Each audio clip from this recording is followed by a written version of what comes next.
እና አወዛጋቢ ናቸው ነው አከራካሪ ስለሆኑ የአማራ ክልልም እዛ ላይ ጥያቄ ስላለው የተለያዩ ጉዳዮች ስለሚነሱ ለብቻቸው ሆኖ ምርጫ ይደረግባቸው። አሁን ፋኖ እንግዲህ ያቅጣጫ ለውጥም የስትራቴጂም ለውጥም ያመለካከትም ለውጥም ያካሄድ ነው የምትመለከተው።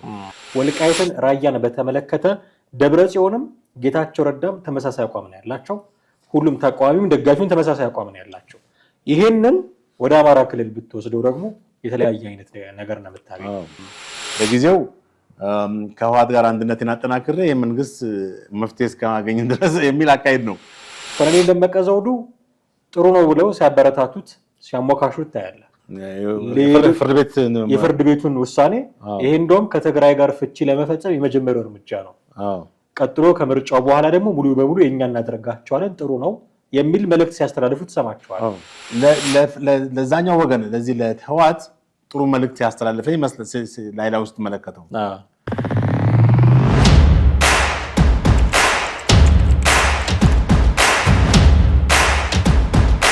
ሰላም እንዴት አላችሁ ውድ ቤተሰቦቻችን? ይህ ዘኢትዮጵያ ቻናላችን ነው። ጥላሁን አክሊሉና ማህደር ግፋ በወቅታዊ ፕሮግራማችን ወደ እናንተ መጥተናል። ስምረት ፓርቲ እና አቶ ጌታቸው ረዳ ያቀረቡት አቤቱታ፣ የምርጫ ቦርድ ውሳኔ፣ የህወሓት ምክትል ሊቀመንበር አማኑኤል አሰፋ ግብረ መልስ የዛሬ ትኩረቶቻችን ናቸው። እነዚህን እያነሳሳን ከእናንተ ጋር ቆይታ እናደርጋለን። እስከ ፕሮግራማችን ፍጻሜ ድረስ አብራችሁን ቆዩ። ጥሬ እንዴት አለ? እግዚአብሔር ይመስገን ሰላም ነው። ሰላም ነው።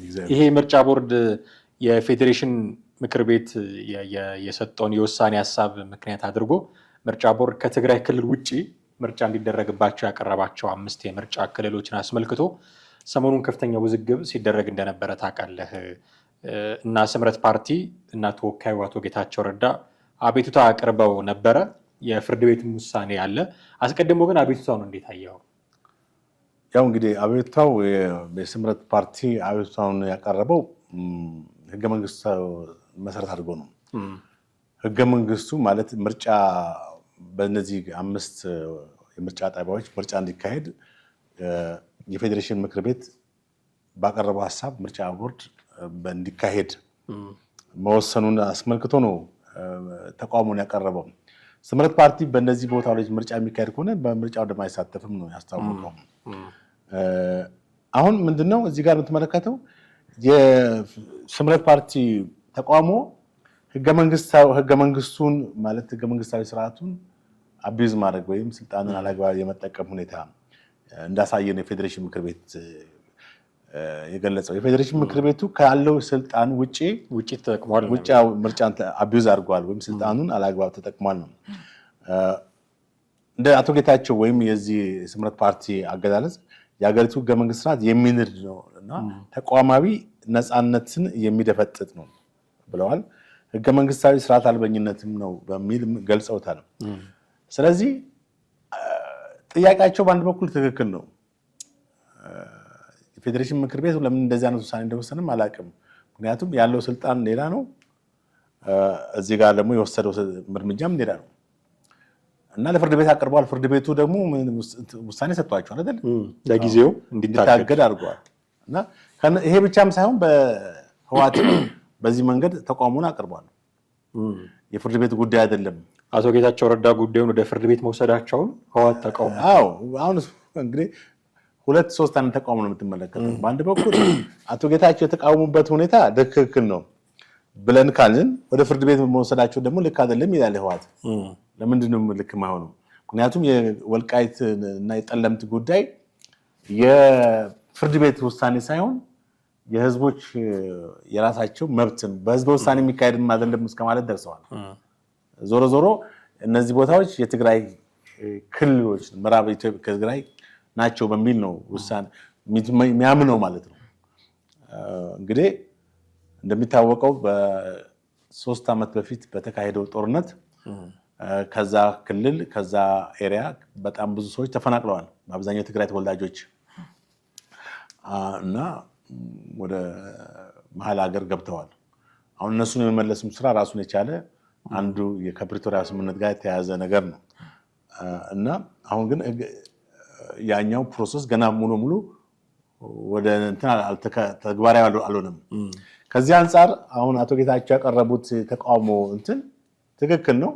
ወደ ፍርድ ቤት መውሰዳቸው ነው። ወዴት ይወሰዱ? እሺ ወደ ፍርድ ቤት ካልወሰዱት ፍርድ ቤት ማለት የመጨረሻው ስልጣን አካል ነው እና ይሄ ፌዴሬሽን ምክር ቤቱ ይሄን ነገር ሲወስን ትክክል አይደለም ማለት ትክክል አይደለም ሲሉም ደግሞ ህገ መንግስቱ አንቀጽ ጠቅሰው ነው። ምናልባት ህገ መንግስቱን አንቀጽ ምን ይላል የሚለውን ለማየት አንቀጽ 62ን ብንመለከተው የአንቀጽ 62 በፌዴሬሽን ምክር ቤት ያለው ስልጣንን ነው የሚጠቅሰው። አንዱ በዛ ውስጥ ከተጠቀሰው አንቀጽ ንዑስ አንቀጽ ላይ በክልሎች መካከል ለሚነሱ አለመግባባቶች መፍትሄ ይፈልጋል ነው እንጂ ምርጫ እንዲካሄድ ፈቅዳል አይልም። አይጭራሽ እንደዛ የሚል ነገር የለውም። እኔ በደንብ አይቼዋለሁ። ወደ 7-8 ንዑስ አንቀጾች አሉት ዋናው አንቀጽ ስር ማለት ነው፣ አንቀጽ 62 ስር እና ማንበብ ይቻላል ገብቶ። ለፌዴሬሽን ምክር ቤት ምርጫ አይካሄድ ብሎ የመወሰን ስልጣን የለውም። ወሰነ ወይ? አሁን የፌዴሬሽን ምክር ቤት ምርጫ አይካሄድ ብሎ የወሰናል መሰለኝ። ምክረ ሀሳብ ነው ያቀረበው እኮ ዞሮ ምክረ ሀሳብ ሲያቀርብ እኮ በፌዴራል መንግስት የበላይ ጠባቂነት ነው አይደል የሚለው እንዲካሄድ አይነት ነገር ነው። አሁን ምርጫ ቦርድ ከትግራይ ክልል ውጪ አሁን ቦታዎቹን ከትግራይ ክልል ውጪ ማድረግ አይደለም ስራው። ምርጫዎቹ ግን በትግራይ ክልል ውስጥ እንዳይደረጉ እዛ አካባቢ የሚመረጡ ተመራጮች ትግራይ ክልልን አይወክሉም ነው በሌላ አነጋገር። ዞሮ ግን የስልጣን የለውም ብቻ ይሄን አጀንዳም ማለት ክልሎች መካከል አለመግባባት ሲፈጠር ለሚነሱ አለመግባባቶች በክልሎቹ አለመግባባቶች በፈጠሩ ክልሎች መካከል መግባባት እንዲፈጠር ማድረግ፣ ይሄ ካልሆነ ደግሞ ጣልቃ በመግባት ፌዴራል መንግስት ጣልቃ ገብቶ ስምምነት እንዲካሄድ ነበረ የሚለው ነው የአንቀጽ 62 አጠቃላይ መልእክቱ። አንቀጽ 48 የሚለው ደግሞ ምንድነው? ስለ አከላለል ለውጦች ነው። ለውጥ ከተካሄደ ማለት ቀድሞ የነበረበትን ይዞታ አይደለም በዚህ ክልል ነው። ምሳሌ የአማራ ክልል የትግራይ ክልል ነበረ፣ አሁን ደግሞ ወደ አማራ ክልል ገብቷል ብሎ መወሰን ብቻ አንቀጽ 48 በደንብ ያስቀምጠዋል። ስለ አከላለል ለውጦች የሚያስተዳድር ሲሆን የክልሎች ወሰን ለውጥ ሲጠየቅ ከሚመለከታቸው የክልሎች ስምምነት እንዲፈጽም ያዛል። ስምምነቱ ካልተደረሰ የፌዴሬሽን ምክር ቤት የህዝብን አሰፋፈርና ፍላጎት መሰረት ማድረግ ለ2 ዓመት ጊዜ ውሳኔ ያሳልፋል ይላል። ቅድሚያ ስምምነቱ እንዲካሄድ የሚፈለገው በሁለቱ ክልሎች ነው። ስምምነቱ ካልተደረሰ ግን የፌዴሬሽን ምክር ቤት የህዝብን አሰፋፈርና ፍላጎት ባክግራውንዳቸውን አጠቃላይ ጂኦግራፊ እንትናቸውን መሰረት በማድረግ ለ2 ዓመት ጊዜ ውስጥ ውሳኔ ያሳልፋል። ይህም አልሆነም እና አሁን የአቶ ጌታቸው የስምረት ፓርቲ ያቀረበው ተቃውሞና ወደ ፍርድ ቤት የሄደበት ሁኔታ ትክክል ነው። አሁን ፍርድ ቤት ለጊዜው አግዱታል። ከዚህ በኋላ ያለው ሁኔታ እንዴት ነው? እስከ ምርጫ ድረስ የሚወሰነው ውሳኔ ምን ይመስላል የሚለው ደግሞ ራሱን የቻለ እንትን አለው። እንግዲህ እነሱ ምንድነው የአብዛኛው የስምረት ፓርቲ ዞሮ የትግራይ ክልል ፓርቲ ነው። ስለዚህ መራጮቻቸው ያሉት አንዱ በዚህ ወረዳ ነው፣ በእነዚህ ቦታዎች ነው። ሰዎቹ ደግሞ የተፈናቀሉ ሰዎች ደግሞ የትግራይ ተወላጆች ሆኑና ካልተመለሱ እዛ ቦታ ላይ የሚያደርጉት ምርጫ እንትን ላይ ይችላል የሚል ነው። የክልል ፓርቲ እንደመሆኑ መጠን ያለው የድምፅ አሰጣጥ ሁኔታ ላይ ትክክለኛ ውጤት ላያመጣለት ይችላል በሚል ስጋት ነው። ከዚህ አንጻር እንግዲህ አሁን ፍርድ ቤቱ ለጊዜው አግዶታል። ለጊዜው አግዶታል። እነዚህ የምርጫ ክልሎች 5 ናቸው። 5 የምርጫ ክልሎች ሁመራ፣ አዲረመጽ፣ ኮረም አፍላ፣ ጠለምትና ራያ አላማጣ የሚባሉ 5 የምርጫ ክልሎች ናቸው። እነዚህ የምርጫ ክልሎች ከትግራይ ክልል ውጪ ሆነው እንግዲህ አሁን ከትግራይ ክልል ውጪ ነው የተባለው አወቃቀራቸው በትግራይ ክልል ውስጥ ስለሆነ እና አወዛጋቢ ናቸው ነው አከራካሪ ስለሆኑ የአማራ ክልልም እዛ ላይ ጥያቄ ስላለው የተለያዩ ጉዳዮች ስለሚነሱ ለብቻቸው ሆኖ ምርጫ ይደረግባቸዋል። ይሄ ለብቻቸው ሆኖ ምርጫ ይደረግባቸው የሚለው ጥያቄ ሲነሳ ስምረትም ሌሎች ትግራይ ክልል ውስጥ ያሉ ፓርቲም የህዋት ዛሬ ምርጫ ያደረገ ነው። በተለያዩ የትግራይ ክልል ከተሞች ቦታዎቻችን ይመለሱ የሚል ሁሉም በአንድ ድምፅ ተቃውመውታል።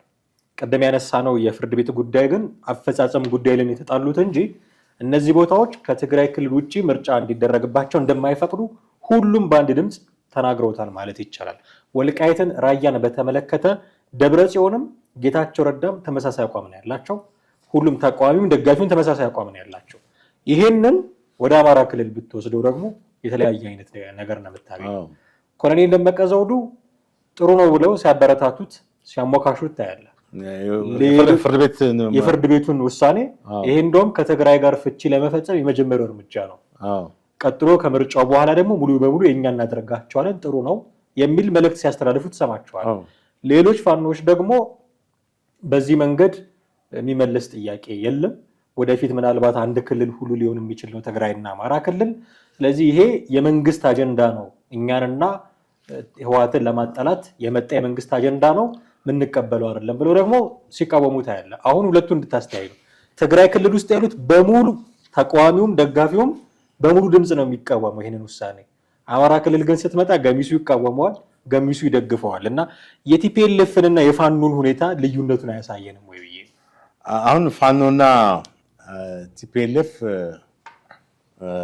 ወይም ከአቶ ደመቀ እንግዲህ ተቀብለውታል፣ እሳቸው ተቀብለውታል። ፐርሰናሊ በግል ሀሳባቸው ነው አስተያየታቸው ነው። ከእሳቸው በተቃራኒ ደግሞ ፋኖ ይሄ የኛ ጉዳይ አይደለም ህወሓትና ወይም የትግራይን ህዝብና የአማራን ህዝብ ለማጋጨት የሚል ነው። በመጀመሪያ ደረጃ ይሄን ከማለቱ በፊት ቦታው ላይ አከራካሪ ነገር የለም ወይ የሚለውን ነገር ማንሳት ያስፈልጋል። ቦታው አከራካሪ ነው። ታዲያ ምን መከራከር አስፈለገ? የመንግስት እነሱን ሁለቱም ያጣላ ከሆነ አሁን ፋኖ እንግዲህ የአቅጣጫ ለውጥም የስትራቴጂም ለውጥም የአመለካከትም ለውጥም ያካሄድ ነው የምትመለከተው። ምናልባት ለዛኛው ወገን ለዚህ ለህወሓት ጥሩ መልእክት ያስተላለፈ ይመስል ላይላ ውስጥ ተመለከተው ኦን ዘ ግራውንድ ምን እንደሆነ ባታውቀውም፣ ነገር ግን አሁን ፋኖ ወደፊት ሁለቱ አንድ ክልል የሚሆኑበት ሁኔታ ይመጣል ሲል ጥሩ ነው፣ ተስፋው ጥሩ ነው ከሆኑ ጥሩ ነው። ግን ኢትዮጵያ በኢህአዴግ ጊዜ በፊት እኮ ክልሎች አሉ፣ በክፍለ ሀገሮች አሉ። እንዴት ነው አንድ የሚሆኑት? 14 ክፍለ ሀገሮች፣ ሸዋ ክፍለ ሀገር፣ ኢሉባቦር ለአሰራር ይመቸናል ብለው ሰሜን የሚባል አቅጣጫ ፈጥረው አንድ ላይም ካደረጓቸው እሰየው ነው።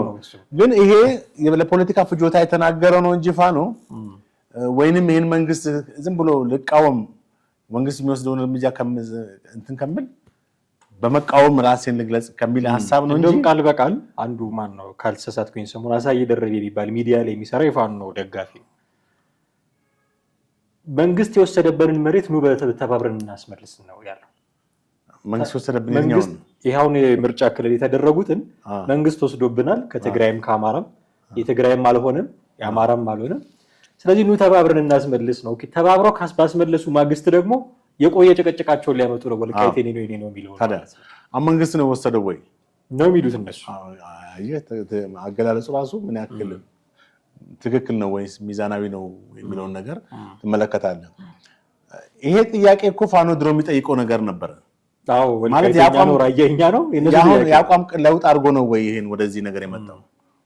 እንግዲህ የአቋም ለውጥ አድርገናል ካለ የስትራቴጂክ ድጋፍ ስለፈለገው ነው። አሁን ምንድነው የፋኖ አመለካከት የምትመለከተው? ከቲፒኤልኤፍ ጋር ወይም ከህወሓት ጋር የጀመረው ስትራቴጂክ ግንኙነት አለ፣ ወታደራዊ ትብብር አለ። በዚህ መንግስት ያንን እንትን ለማለት ነው። ለጊዜው ከህወሓት ጋር አንድነትን አጠናክሬ የመንግስት መፍትሄ እስከማገኝ ድረስ የሚል አካሄድ ነው የሚመስለው እንጂ ፋኖ በዚህ ጉዳይ ላይ ክሌም ሳያደርግ ቀርቶ አይደለም። አሁን አዲስ ስትራቴጂ ማምጣቱን ነው የምትመለከተው። እንደገና ደግሞ በዛ በህወሓት ወገን በኩል ደግሞ ስትመለከት እነሱ ምንድን ነው ያሉት ነጥባቸው? እነሱ ተቃዋሚዎች ናቸው። የዚህ ውሳኔ ተቃዋሚዎች ናቸው ሙሉ በሙሉ። እንትኑ ወደ ፍርድ ቤት መሄድ የለበትም። ኢቨን ፍርድ ቤት መሄድ የለበትም። ፍርድ ቤት የሚሄድ ጉዳይ አይደለም፣ የሉዓላዊነት ጉዳይ ነው። ስለዚህ የኛ ነው የሚል ድርቅ ያለ አቋም ነው ያላቸው። አሁን ወደ አንቀጽ 48 ስንመጣ አንቀጽ 48 ላይ ስለ አከላለል ለውጦች ቅድም የጠቀስኩት ማለት ነው የሚያስተዳድር ሲሆን የክልሎችን ወሰን ለውጥ ሲጠየቅ ከሚመለከታቸው የክልሎች ስምምነት እንዲፈጸም ያዛል። አሁን በዚህ መሰረት አሁን ባለው ሁኔታ በእነሱ ስምምነት የሚፈጸም አይደለም። ነገር የራሱ ያከላለል ለውጥ ነው ወይ? ስምምነት ካልተደረሰ ደግሞ የፌዴሬሽን ምክር ቤት የህዝብን ሀሳብና ፍላጎት እንግዲህ ከዚህ በፊት የአካባቢና ምናምን ወሰን ጉዳይ ምናምን ተብሎ እኮ ይኸውልህ ይሄ አሁን አንተ የምትለው አንቀጽ እነሱ የሚያነሱትም ጥያቄ ያከላለል ለውጥ ነው። አሁን ክልሉ ከዚህ ጀምሮ አማራ ይሁን ከዚህ ጀምሮ ትግራይ ይሁን የሚል ውሳኔ ምርጫ ቦርድ አላሳለፈም። ምርጫ ለማድረግ አከራካሪ ስለሆኑ እነዚህ ቦታዎች ገለልተኛ እንትን ይካሄዱ ለብቻ ምርጫ ይደረጉ ከትግራይ ክልል ተነጥለው ምርጫ ይደረጉ ነው እንጂ መሬቱ ተቆርሶ ይሰጣል አሉ። ትክክል ያን እንደዛ አላሉም። ግን አሁን እነሱ ምንድነው በዛ ቦታ ላይ ምርጫውን ማድረግ የፈለጉት በዛ በትግራይ ክልል ገብቶ መሆን እሱ የሉዓላዊነት መገለጫ አድርገው ሲያስቡት በእኛ ውስጥ ይሁን ነው የሚሉት። ያኛው ሳይወሰን በዛ ቦታ ላይ ምርጫ መደረግ የለበትም ነው። ገብቷል። አሁን እነሱ ክልል ፓርቲዎች ናቸው። ህወሓትም ሆነ ስምረት የክልል ፓርቲዎች ናቸው። በዛ የሚያገኙት የራሳቸው ድምፅ ይኖራል። አሁን በእነሱ እይታም ያ ቦታ ዲስፕሌስድ ብዙ ተፈናቅለዋል። ብዙ የትግራይ ተወላጆች ተፈናቅለዋል። በአብዛኛው አሁን አማሮች ናቸው ያሉት። ስለዚህ ውጤት አናመጣም ነው ምርጫ የሚካሄድ ከሆነ ወይንም በዛ ቦታ ላይ ምርጫ ሊያካሄዱም አይችሉም ገለልተኛ ከትግራይ ክልል ካልሆነ። ከዛም አንጻር ይመስለኛል ዞሮ ዞሮ ግን አሁን ሁለቱ ክልሎች ማለትም የአማራም ክልል የትግራይም ክልል በእነዚህ ቦታዎች ላይ ታሪካዊ ማስረጃ የሚያምጡ ምንም ማስረጃ የሚያምጡ ስምምነት ካልተደረሰ የፌዴሬሽን ምክር ቤት የህዝብን አሰፋፈርና ፍላጎት መሰረት አድርጎ በማድረግ ለሁለት ዓመት ጊዜ ይወስናል። በሁለት ዓመት ጊዜ ውስጥ ይወስናል። እንግዲህ ይሄ ወደፊት የሚወሰንበት ሁኔታ ነው። ለጊዜው ግን በገለልተኛ ሁኔታ ማንንም ሳይወክሉ ማለት ነው በአማራም ሳይሆኑ በትግራይም ሳይሆኑ ምርጫው መካሄዱ ኖርማል ነው ብዬ ነው የማስበው። ከዛ አካባቢ የሚመጡ ድምፆች የሚገኙ የተወካዮች ትግራይን አይወክሉም፣ አማራንም አይወክሉም ማለት ነው። ይሄ ደግሞ ትግራይ ያላት ትንሽ የውክልና ቁጥር እንደገና ቁጥር መቀነስ ነው የሚሆነው።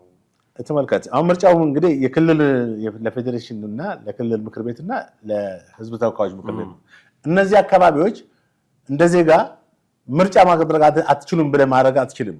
ዜጎች ናቸው። ምርጫው የግድ 2017 ማን ነው የፊታችን ግንቦቱን ሰኔ የሚካሄድ ከሆነ እነዚህን ህዝቦች ከምርጫ ልታገላቸው አትችልም። ለህዝብ ተወካዮች ምክር ቤት ድምጽ ይሰጣሉ።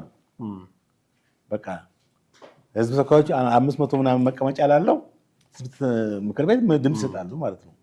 ለክልል ምክር ቤት ባይሰጡም ከዚህ አንፃር መብታቸውንም ማስከበር አለባቸው።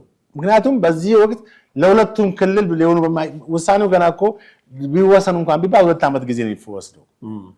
አሁን ምርጫው መካሄድ የለበትም ብለው ማለት መምረጥ አትችሉም ብሎ ህዝቦችን ማገድ ነው የሚሆነው። የህወሓትና የስምረት ፓርቲ አመለካከት ማለት ነው። እነሱ ኖርማሊ ምርጫው መካሄድ የለበትም ሳይሆን በትግራይ ክልል ሆኖ በትግራይ ክልል ያ ደግሞ ሊሆን አይችልማ። አከራካሪ ናቸው ቦታዎቹ። አማራም ክልል የራሱ መሆኑን ክሌም ያደርጋል። አዎ እነዚህ ያልናቸው እነ አቶ ደመቀም እነ ፋኖም ሌሎችም ደግሞ ኃይሎች የራሳቸው አመለካከት አላቸው። ምሳሌ አሁን ፋኖ እስከ ቅርብ ጊዜ ድረስ እነ ወልቃይት እነ ጠለምት የመሳሰሉት የአማራ ግዛቶች እንደሆኑ ነው የሚያምነው። አጽመርስታችን ነው የሚሏቸው። ታዲያ አሁን ምን ተገኝቶ ነው ይሄን ስትራቴጂያዊ ለውጥ ወይም የአመለካከት ለውጥ ያደረገው? አሁን ወልቃይት ላይ የሚደረገው ምርጫ በትግራይ ክልል ይሁን እነ ጌታቸው ረዳና ማኑኤል አሰፋ እንደሚሉት በትግራይ ክልል ይሁን ቢባል መጀመሪያ ተቃውሞ የሚወጡት ደግሞ አሁን እነ ኩነኔ ደመቀ ዘውድ ይሆናሉ። ምክንያቱም ቦታውን ተቆጣጥረውታል። ምንም ጥርጥር የለውም። ቦታውን እነሱ ናቸው ያስተዳድሩ ያሉት የአማራ ነው የሚል አቋም ስላላቸው። ስለዚህ በታሪካዊ የፌዴሬሽን ምክር ቤት የህዝብን ያሰፋፈር ፍላጎት መሰረት አድርጎ ወደፊት እስኪወስን ድረስ ምርጫው ሁለቱም ክልል ሳይወክሉ መደረጉ ተከክለኛ ውሳኔ ነው ብዬ ነው። ለማንኛውም እንግዲህ ፍርድ ቤቱ ዞታል። ፍርድ ቤቱ ወደፊት ምን ይወስናል የሚለውን እንግዲህ መተንበያ አይቻልም። ተጠሪው ምርጫ ቦርድ ነው ክሱ ላይ ምርጫ ቦርድ ቀርቦ ያስረዳል፣ ምክንያቶቹን ያስረዳል። ከዛ በኋላ የሚወሰነው ነገር ይወሰናል ማለት ነው። ይህንን እዚህ ጋር እንቋጭና ካለን ሰዓት አንጻር እንደ የተወሰነች ደቂቃ ሰሞኑን አንድ በጣም መነጋገሪያ የሆነ ርዕሰ ጉዳይ ነበር። እንደው ሳናነሳው ብናልፍ ጥሩ አይሆንም። ቪክቶር ሄርዞግ የሚባሉ ካልተሳሳትኩኝ ስማቸው የእስራኤል ፕሬዚደንት አዲስ አበባ መጥተው ነበረ። እሳቸው ከመምጣታቸው በፊት ግን እስራኤልን ኢትዮጵያ ውስጥ በጣም ያገነነ አንድ ጉዳይ ተነስቶ ነበር። አልጀዚራ ላይ አንድ ፕሮግራም ቀረበ። የእስራኤል መንግስት የተለያዩ ኢትዮጵያውያን ጋዜጠኞችን ወደ ሀገሩ ጠርቶ የገጽታ ግንባታ ስራ ዋይት ዎሽ ጄኖሳይድን ዋይት ዎሽ የሚያደርግ ስራ እየሰራ ነው የሚል ዘገባ ከተላለፈ በኋላ ኢትዮጵያ ውስጥ ያሉ አንዳንድ ሰዎች ይህንን ተቃውሞ በመጋራት በተለይም የኢቢኤሱ ዮናስ ከበደና የእግረኛው ሚዲያ ላይ ያለውን ተክለ ሃይማኖት አዳነን ስም በማንሳት ተቃውሟቸውን ሲያሰሙ ነበረ። ይሄ ጉዳይ እንዴት ነው መታየት ያለበት የሚለውን ጥቂት ማንሳት ጥሩ ነው ብዬ አስባለሁ። የተለያዩ መገናኛ ብዙሃን ባለሙያዎች ስለ እስራኤል እንዲዘግቡ ወደ እስራኤል ከመጓዛቸው ጋር ተያይዞ እየተነሳ ያለ ጉዳይ ስለሆነ ጥቂት ነገር እናንሳ። ትክክል። እንግዲህ በጣም የጋዜጠኝነትን ስነ ምግባር እና ኤቲክስ በጣም የሚጠይቅ ወይንም አደጋ ፈተና ውስጥ የሚያስገባ እንትን ነው የምትመለከተው፣ ወይም ጥያቄ ውስጥ የሚያስገባ 27 የሚሆኑ ጋዜጠኞች ናቸው የተባሉ ወደ እስራኤል ሄደው ስለ እስራኤል መልካም ገጽታ እንትን እንዲዘግቡ ነው የተባለው። አሁን አልጀዚራ ባወጣ ምርመራ ጋዜጠኝነት ደግሞ እስራኤል በዚህ በጋዛ ጋር በተካሄደ ጦርነት በአውሮፓ ያሉ አብዛኛው ማህበረሰብ በተለይ ወጣቶች ዘንድ ተቀባይነት አጥቷለች። እንደሚታወቀው ያው ታስታውሳለህ የዛሬ ዓመት በፊትም አንቲ እስራኤል ተቃውሞዎች በጣም በአውሮፓም በሰሜን አሜሪካም ሲካሄድ እንደነበረ ነው። ጸረ እስራኤል ጄኖሳይድ እያካሄደች እንደሆነ እና ያንን የተበላሸውን ስሟን ወደ አፍሪካ በሽፍት በማድረግ በአፍሪካውያን ዘንድ ተቀባይነት ለማግኘት የአፍሪካን ጋዜጠኞችን ለዚህ ዓላማ ተጠቅማለች ነው የሚለው። እንግዲህ ክሱን የፕሮግራሙ ክስ እሱ። አዎ ተመሳሳይ ሁኔታ የኬንያ ጋዜጠኞች ጥያቄ ቀርቦላቸው ነበረ አንፈልግም ብለው። ከዛ አሁን ወደ ኢትዮጵያ ጋዜጠኞች መጥተው ከዚህ ብዙ የሚዲያ እንትኖች ናቸው እንግዲህ እንጥቀሳቸው ጋዜጠኞቹ ሚዲያዎች ኢቢኤስ ሚዲያ ከኢቢኤስ ማነው ሄደው እንትና ዮናስ ከበደ ከቁም ነገር መጽሔት፣ ሪፖርተር ጋዜጣ፣ አሃዱ ሬዲዮ ጥራልኝ ሌሎችም በርካታ እንትኖች አሉ። እግረኛው ሚዲያም እሱ ምላሽ ሰጥቷል። በግሌ ነው የሄድኩት ብሏል። ኦኬ ሌሎችም ሚዲያዎች አሉ በስፋት ተጠቅሰዋል እንግዲህ እና በእነሱ ላይ በአብዛኛው ተቃውሞ ቀርቦባቸዋል። በማህበራዊ ሚዲያም የፍልስጤማውያንን ሰቆቃና ያንን ሁሉ ግፍ የተፈጸመበትን እንትን ትተው በያዝ አደረጉ የሚል ነው የሚል ትችት። እስኪ ከዛ በፊት አንድ የጋዜጠኝነት ስነ ምግባርን ሀሳብ ጀነራላይዝ አድርገን ወደዚህ ነጥብ እንገባለን። የጋዜጠኝነት ስነ ምግባር ያው እንግዲህ ስነ ምግባር ተጥሷል ብለን የሚለው ሌትስ ሴይ ተጥሷል አልተጣሰም፣ እሱ ገና የአልጀዚራ መረጃ ብቻ በቂ ነው ለማለት አንችልም። የጋዜጠኝነት ስነ ምግባር እውነትን መፈለግ፣ ትክክለኛ መረጃ ማረጋገጥ፣ ነፃነትን መጠበቅ፣ ሰብአዊነትን ማክበርና ተጠያቂ መሆን ያካትታ ኃላፊነት የተሞላበት ሙያዊ መርህ ነው ይላል። ጋዜጠኞች መረጃን ሳያዛቡ ወይም አንድ ወገን ላይ ብቻ ሳያቀርቡ ሚዛናዊነትና በመጠበቅ ከወገንተኝነት በመራቅና የሕዝብን መብት በማክበርና ታማኝ ዘገባ ማቅረብ ይጠበቅባቸዋል። የጋዜጠኝነት ስነ ምግባር ዋና ዋና መርሆችንና እውነተኛነት ወይም ትክክለኛነት አኩሬሲ፣ መረጃዎችን ከመታተማቸው በፊት መረጋገጥ አለ። ከመታተማቸው ከመሰራጨታቸው በፊት በማየት ብቻ መዘገብ ስህተት ሊፈጥር ስለሚችል ጥልቅ ማጣራት፣ መቅመስ፣ ማሽተት ሁሉ ይለዋል። እነዚህ እንግዲህ አንድ ጋዜጠኛ በሙያው ውስጥ ሲኖር እነዚህ የሙያው ፒላሮች ናቸው፣ ምሰሶች ናቸው። እነዚህን ሳያከብር ለጥቅም ብሎ ወይም የሆነ ነገር ለማግኘት የሆነ ክብር ለማግኘት ብሎ በሚያደርገው ዘገባ እነዚህን መርሆች ይጥሳል ማለት ነው። ምክንያቱም የሙያው ስነ ምግባር ራሱ ይሄ እንዳታደርግ ያዛል። የሙያው ኤቲክስ በጣም የላቀ ነው። አንድ ጋዜጠኛ የሚባለው ጥሩ ዘገባ አቀረበ የሚባለው በድምፅ ጥራቱ ወይም ምናምን በተለያየ ነገሮች ሳይሆን ትክክለኛነት፣ ተአማኒነት፣ አድሎ ሳያደርግ ማቅረብ መቻሉ ነው። እነዚህ ጋዜጠኞች የኛ ሀገር ጋዜጠኞች ምን ያክል እውነት ነው ወይ አልጀዚራ ላይ የቀረበው? ልክ እንደ እግረኛው ሚዲያ እያንዳንዳቸው ሪፖርተርም ጋዜጣ ወጥተው ምላሽ እንዲሰጡ እንጠብቅ ነበር። ጋዜጠኞች ናቸው፣ የኮሚኒኬሽን ባለሙያዎች ናቸው። ኮሚኒኬሽን ምን ያህል ተጽዕኖ እንዳለው ያውቃሉ። ዝም ከማለታቸው ዝም ማለት ጉዳዩን አድሚት ማድረግም ይመስላል። ዝምታም አንድም ትክክል። አሁን አልጀዚራ ተጨማሪ ዘገባዎችን አቀርቧል ወይ ገባ? አሁን ይሄን ነገር የኬንያ ጋዜጠኞች ቀርቦላቸው እምቢ ብለዋል። ከባድ ንግግር እኮ ከባድ እንትን እኮ መረጃ ነው ማለት። እነዚህ ደግሞ ተደልለው ነው ምናምን የሚል ያቀረበ ዮናስ እዛ ሄድኩት ለሃይማኖታዊ እንትን ነው ብሎ እምነት ቦታ መሄዱን ተናግሯል አይደለ? ዮናስ እንደዛ አለ። እስካሁን አልሰማሁም ዮናስ። እግረኛው ሚዲያ ግን ነው በአንዳንድ ሚዲያዎች ላይ ከእንደዛ ነው። እግረኛው ሚዲያ ግን በስነ ስርዓት ፕሮግራም ሰርቶ የሄድኩት የአስጎብኝ ድርጅት ማስታወቂያ ለመስራት ነው፣ ቦታዎቹን ለማየት ነው ብሎ በመንግስት በእስራኤል መንግስት ግብዣ እንዳልሄደ ይፋ አድርጓል። እዛ ከሄደ በኋላ የሰራቸው ፕሮግራሞችም ደግሞ በዚሁ አግባብ እንደተሰሩ ገልጿል። ልክ እንደዚህ ሁሉ ሌሎቹም ጋዜጠኞች እንደመሆናቸው መጠን የኮሚኒኬሽን ባለሙያዎች እንደመሆናቸው መጠን በአደባባይ ወጥተው መልስ መስጠት ይጠበቅባቸው ነበር። ትክክል። አሁን የተለያዩ ሰዎች ናቸው ማህበራዊ ሚዲያ ላይ እነሱን ወክለው የሚመላለሱት። እከሌ እንዲህ ነው ይላል፣ እከሌ እንዲህ ነው ይላል። ጉዳዩን የክርስቲያንና የሙስሊም አደረጉት። የፍልስጤምና የእስራኤል ጉዳይ እኛ ሀገር ሲመጣ የሙስሊምና የክርስቲያን ጉዳይ ነው። ልክ ፍልስጤም ውስጥ ክርስቲያኖች የሌሉ ይመስላል፣ እስራኤል ውስጥ ሙስሊሞች የሌሉ ይመስላል። መስጊድ አለ እስራኤል ውስጥ፣ ቤተክርስቲያን አለ ፍልስጤም ውስጥ እና እኛ ሀገር ሲመጣ ጉዳዩ የእስላምና የክርስቲያን ሆኖ አሁን የጋዜጠኝነት ሙያ ሃይማኖትን፣ ብሔርን፣ ጎሳንና ሌሎችን ማንነትን መሰረት ያደረጉ መሆን የለባቸውም። አንድ ሰው በግሉ እስራኤልን መደገፍ ይችላል። አንድ ሰው በግሉ ፍልስጤምን መደገፍ ይችላል። ከሃይማኖቱም ከራሱ ማንነት አንጻር አመለካከቱን ሪፍሌክት ማድረግ ይችላል። እዚህ ጋር የሚዲያ ስራ ነው። ሚዲያ ስራ ሊያጣላህ ይችላል። አንዱን ወገን ሊያስደስት ይችላል፣ ሊያስከፋ ይችላል፣ ሊያበሳጭ ይችላል። ግን ሁልጊዜ መዘገብ ያለበት ቅድም እንዳልኩት አኩሬሲ፣ እውነተኝነትና ሐቀኝነት ነው። እውነት ላይ የተመሰረተ ነው።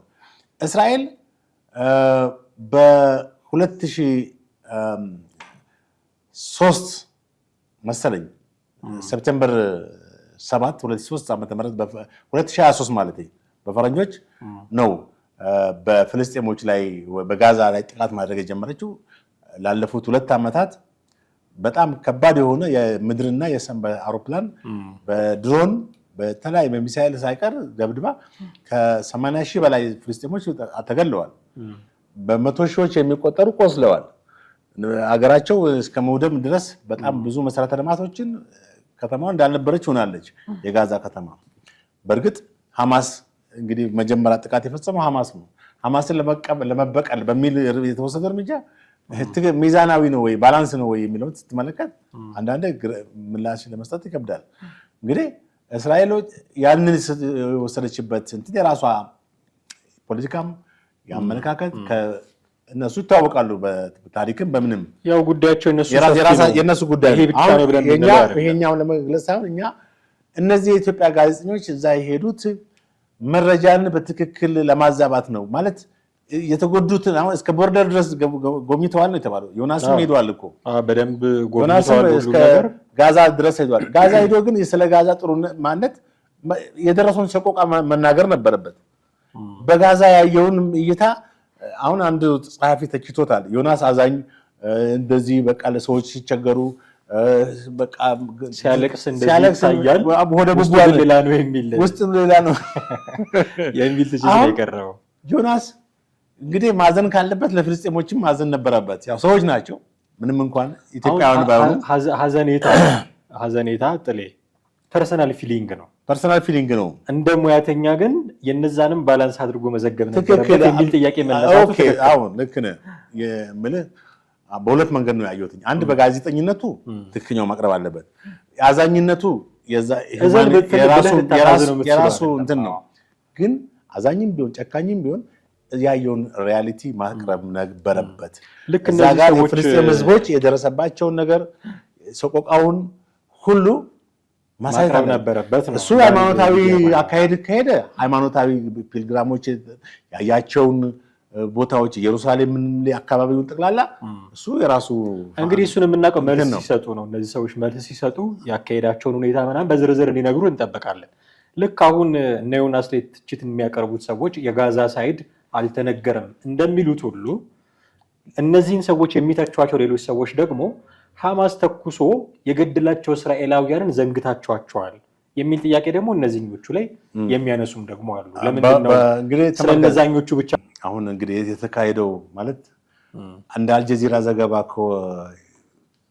ጥሪው የተካሄደው በእስራኤል መንግስት የተደረገ ከሆነ የእስራኤል መንግስት ደግሞ የገጽታ ግንባታ ለማድረግ በኢንተርምስ ኦፍ ያን ደግሞ ራሱን ማለት ለነዚህ የመደለያ ነገር ወይም ዘገባውን በያዝ እንዲያደርገው ከሆነ አሁን ያልከው ለኢትዮጵያ ዘግሞ እሱ ሌላ ጥያቄ ነው።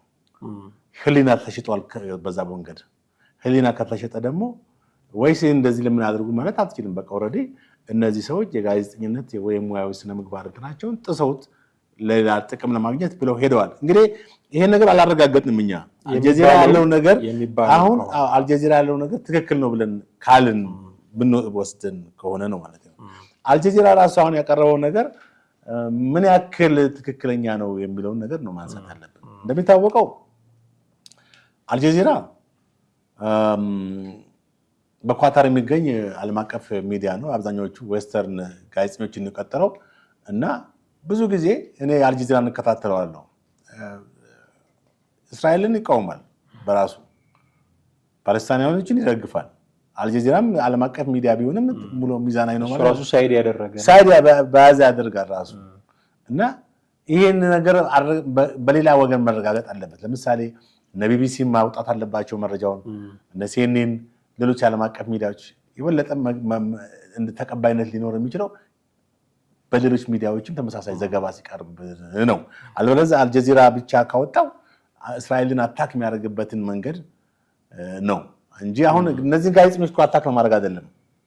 እስራኤልን ያደረገች ያለ መሳሪያ ነው ያደረጋቸው። እነዚህ መሳሪያ ያደረጋቸው ማስተላለፍ ይፈልጋሉ አስተላልፎ ሊሆን ይችላል። የኛ ሀገርን ለምን አይዘገቡም? እንግዲህ ህሊና ከተሸጠ የእንትን ለምን አይዘገቡም የሚለው ነገር መዘገብ አለባቸው። እውነት ዘጋቢዎቹ ብቻ ሳይሆን ተቺዎቹ ራሳቸው የፍልስጤም ሙስሊሞች የፍልስጤም ህፃናት ድምጻቸው አልተሰማም ከማለት በፊት የኛ ሀገር ውስጥ ስላሉት ለምረማ ያ ነው እኮ አሁን ችግር ያመጣው እሱ አይደል እንዴ? የሀገራችንን ትተን ሁልጊዜ የሚቆጨን አሜሪካን ሀገር ተካሂዶ የፍትህ እንትን መጣስ ከሆነ ኢትዮጵያ ውስጥ የሚካሄደው ብለን እንጠይቃለን። ኢትዮጵያ ውስጥ ብዙ ሰብአዊ መብት ጥሰቶች እየተካሄዱ ነው። ብዙ ግድያዎች የተካሄዱ ነው። ህጻናቶች ተገድለዋል። እኛ እንኳን እናቀርባለን። ባለፈው ዶክተሮችንም አቅርበናል። በሐኪሞች ላይ የሚደርሰውን ሰቆቃና ጥቃት አቅርበናል። ከዛ በፊትም የሚገደሉ ሰዎችን በአማራ ክልል ማየት ነው። እኛም ትምህርት የተፈናቀሉ የመምህራንን ሁሉ እንዲህ አይነት ነገር መጀመሪያ ሀገራችን ላይ ያለውን አድሬስ ማድረግ ያስፈልጋል የሚል መልእክትም የሚያስተላልፉ ሰዎች አሉ። እጅግ አድርጌ አመሰግናለሁ ጥላሁን ለነበረን ቆይታ። ውድ ቤተሰቦቻችን እናንተም ከኛ ጋር ነበራችሁ ቆይታ እጅግ አድርገን እናመሰግናችኋለን። የዛሬው ፕሮግራማችንን እዚህ ላይ እናበቃለን። በሚቀጥለው ጊዜ በሌላ ርዕሰ ጉዳይ እንዲሁ የምንጠብቃችሁ ነው የሚሆነው። ጥላሁን አክሊሉና ማህረ ገፋ ነበርን። ሀሳብ አስተያየቶቻችሁ እንድትሰጡን በአክብሮት እየጋበዝናችሁ እዚህ ላይ እንሰናበታችኋለን። ጤና ይስጥልኝ።